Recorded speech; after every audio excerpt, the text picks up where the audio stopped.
कुहाଯାए संपूर्ण ब्रह्मांड रे ओम ध्वनि सर्वदा निःसृत हेउथाए। समस्त जीवित प्राणी श्वास ओम ध्वनि निर्गत हेउथाए। तेबे एही ओम कौन? ओम उत्पत्ति किपरि हेला? ओम रो एते शक्ति आसिला केउठु? प्रत्येक मंत्रर आरंभ ओम रु काहींकी हुए? ओम जप करिबा द्वारा मनुष्यर कौन लाभ हुए? ओम केउ भगवानंकर? ओम संपर्कित वैज्ञानिक दृष्टिकोण कौन? हरि ओम रो अर्थ कौन? एहीपरि अनेक प्रश्नर समाधान करिबा आजिर भिडियो रे। जय पतित पावन जगन्नाथ, जय सनातन। आपण देखुचंती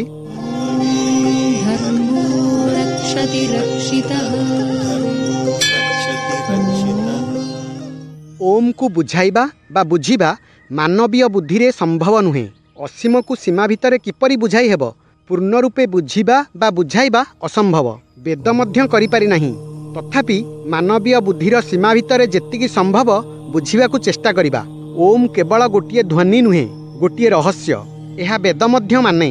ओम रो उच्चारण रे शारीरिक, मानसिक एवं आध्यात्मिक उन्नति होई थाए। दुनिया रे जेते मंत्र रहिछि ताहार केंद्र हेउछि ओम। एहार उच्चारण रे शरीर रे सकारात्मक शक्ति उत्पन्न होई थाए। तपस्वी एवं योगी माने जेतेबेले गभीर ध्यान रे रही थांती सेतेबेले शरीर भितरे एवं बाहरे सबुठारे जेउ ध्वनि निरंतर शुणिबाकू पाई थांती, जाहाकू शुणी मन एवं आत्मा परम शांति लाभ करिथाए, सेही ध्वनि को सेमाने नामित कले ओम। शारीरिक रोग एवं मानसिक शांति पाई एही मंत्र जप लगातार करिबा द्वारा शरीर एवं मन को एकाग्र करिबारे सहायता मिलिथाए। हृदस्पंदन एवं शरीर रे रक्त संचालन व्यवस्थित होइथाए। एहा द्वारा शारीरिक एवं मानसिक रोग दूर होइथाए। काम करिबार शक्ति बढ़ी जाए। एहाकू उच्चारण करिबा व्यक्ति एवं शुणिबा व्यक्ति उभय लाभान्वित होइथांती। ओम ब्रह्मांडर जन्मदाता।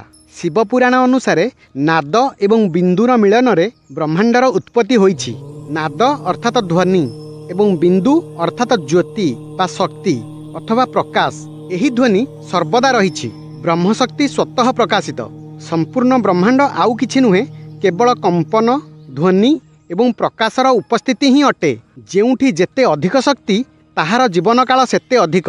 जेउ सूर्य देखुछे ताहार शक्ति मध्य दिने समाप्त होइजिब। सबु किछि धीरे धीरे समाप्त होइजिब। केवल नाद एवं बिंदु ही अवशेष रहिब। मोक्षर आधार मध्य ओम। एकमात्र प्रणव मंत्र जी मोक्ष आड़ को नहीं जाए। धर्मशास्त्र अनुसारे मूल मंत्र जप एकमात्र ओम अटे। ओम रो आगरे एवं पछरे लेखा जाइथिबा शब्द गौण। प्रणव ही महामंत्र एवं जपयोग्य अटे। एहाकू प्रणव साधना मध्य कुहा जाए। एहा अनादि, अनंत तथा निर्वाण कैवल्य ज्ञान अथवा मोक्ष अवस्थार प्रतीक। जेतेबेले मनुष्य निर्विचार बा शून्य को चली जाए सेतेबेले एही ध्वनि निरंतर शुणिबाकू मिलिथाए। ओम नाभि, हृदय एवं आज्ञाचक्र को जाग्रत कराई थाए। यह ब्रह्मा, विष्णु एवं महेश्वरंक प्रतीक। यह भूलोक, भुवहलोक एवं स्वर्गलोकर प्रतीक। ओंकार ध्वनिर 100 रु अधिक अर्थ रहिछि। यह प्रणव। शिवपुराण रे प्रणवर अलगा अलगा शाब्दिक अर्थ एवं भाव कुहा जाइछि। प्र अर्थात प्रपंच, ण अर्थात नुहे, ब अर्थात तुम पाई। सार कथा हैला प्रणव मंत्र सांसारिक जीवन रे प्रपंच अर्थात कलह एवं दुख दूर करी जीवनर वास्तव लक्ष्य अर्थात मोक्ष पर्यंत पहुंचाई दिए।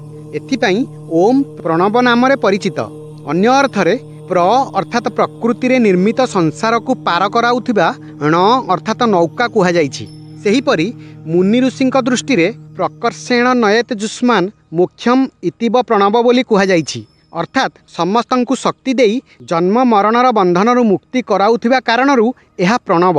ओम पाखरे रहिछि सृष्टि विनाशर क्षमता।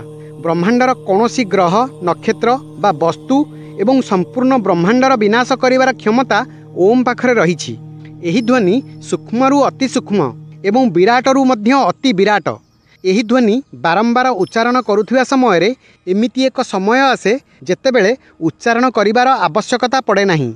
आखि एवं कान को बंद करी एहाकू निज भितर शुणिले एही ध्वनि शुभिथाए।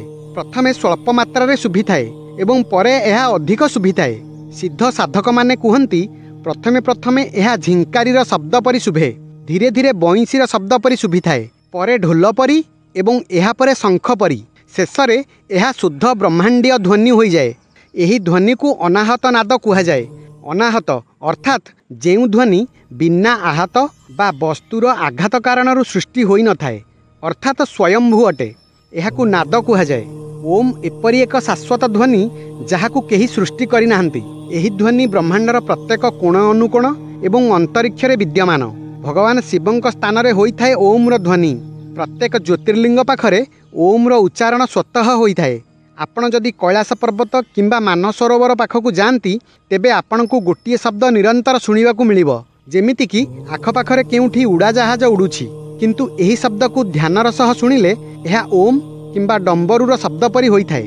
वैज्ञानिक माने एहाकू बरफ तरळिबार शब्द होई पारे बोली कुहंती। एहा मध्य होई पारे ध्वनि एवं आलोकर समागमरे एही शब्द शुणा जाई थाए। तंत्र रे मध्य एकाक्षर मंत्रर विशेष महत्व रहिछि। देवनागरी लिपि रे अनुस्वर लगाई शब्द को मंत्रर स्वरूप दिया जाइछि जेपरि श्लिंग क्लिंग हृंग हुंग इत्यादि। प्रत्येक मंत्रर उच्चारण जिभ ओठ तालु दांत कंठ एवं फुसफुसुरु निर्गत वायुर सम्मिलित प्रभावरु संभव होइथाए। एथिरु निर्गत ध्वनि शरीरर समस्त चक्र एवं हार्मोन सृष्टि करुथुवा समस्त ग्रंथि रे आघात देइथाए। एही चक्र एवं ग्रंथि को नियंत्रण करी रोगर मुक्ति पाई हुए। दक्षिण हाथ गोटे बड़ तुलसी पत्र नहीं 108 ओम र जप करी एही पत्र को पीवा पानी रे पकाई सेही पानी पीवा उचित। तामसिक खाद्य वर्जन करी एपरी कले शरीर स्वच्छ एवं सुस्थ हुए।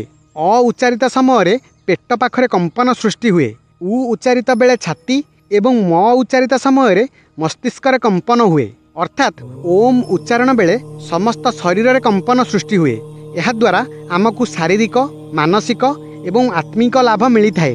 ओम रो उच्चारण विधि किपरि करिवाकू हुए आमर ओम जप किपरि करिवे वीडियो देखि पारंती। लिंक डिस्क्रिप्शन रे दिया जाइछि। प्रिय एवं अप्रिय शब्द द्वारा उभय श्रोता एवं वक्ता हर्ष विषाद क्रोध घृणा भय एवं कामुकतार आवेग को अनुभव करती। अप्रिय शब्द द्वारा सृष्टि हेउथुवा ध्वनिरु मस्तिष्क रे उत्पन्न काम क्रोध मोह भय लोभ आदिर भावनारु हृत्स्पंदन अधिक होइथाए जहाद्वारा रक्तरे टॉक्सिक पदार्थ सृष्टि होइथाए। सेहीपरि प्रिय एवं मंगलमय शब्द मस्तिष्क हृदय एवं रक्तरे अमृततुल्य रसायनर वर्षा होइथाए। अति कम रे 108 थर ओम उच्चारण करिबा द्वारा संपूर्ण शरीर दुश्चिंता रहित होई जाए। किछि दिन करिबा द्वारा शरीर रे नूतन शक्तिर संचार होइथाए। ओम उच्चारण द्वारा प्रकृति सहित निजर उत्तम संपर्क स्थापन होइथाए जहाद्वारा प्राकृतिक शक्ति आमको मिली थाए। ओम उच्चारण द्वारा परिस्थिति गुड़िकर पूर्वानुमान होइथाए। व्यवहार रे शालीनता आसी थाए। जेउ पिला माने पढ़ारे दुर्बल एवं पाठरे मन लागि न थाए सेमाने नियमित ओम उच्चारण करिबा द्वारा स्मरण शक्ति बढ़ी थाए एवं पाठरे मन लागि थाए। सृजनशील व्यक्ति मानक पई ओम रामबाण परि फलप्रद होइथाए। कुंडलिनी शक्ति को जागृत करिबा पई ओम उच्चारण बहुत फलप्रद होइथाए। हरि अर्थात हरण करिबा। हरि शब्द उच्चारण रे समस्त नकारात्मक शक्ति हरण अर्थात नष्ट होइथाए कष्ट दूर होइथाए। हरिओम एक प्रसिद्ध सार्वजनिक मंत्र अटे जहा दुख को दूर करिथाए। एही मंत्र रे ब्रह्मांडीय स्पंदन रहिछि।